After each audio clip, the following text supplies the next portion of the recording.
90% odam yurak xurujini qanday boshlanayotganini sezmaydi. Afsuski, bu belgilarni bilmaslik tufayli yurak xuruji o'tib ketib qolishi mumkin.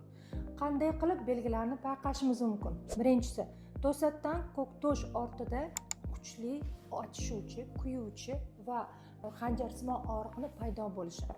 Og'riqlarni chap yelka, kurak sohasi, jag' ostiga, kurak ortiga uzatilishi va og'riqlarni davomiyligini borgan sari kuchayib borishi. Shu singari holatlarga yana havo yetishmaslik, hansirash, kuchli sovuq ter bosishi holatlari, kuchli to'satdan paydo bo'luvchi holsizlik bu asosiy kuchli signallardan biri hisoblanadi. Agar sizda xuddi shunday belgilar boshlanayotgan bo'lsa yoki bu belgilarni vaqtida oldin kuzatgan bo'lsangiz, zudlik bilan shifokor ko'rigidan o'tishingiz zarur. Zero siz bu yurak xurujini qayta yana paydo bo'lishini oldini olgan bo'lasiz.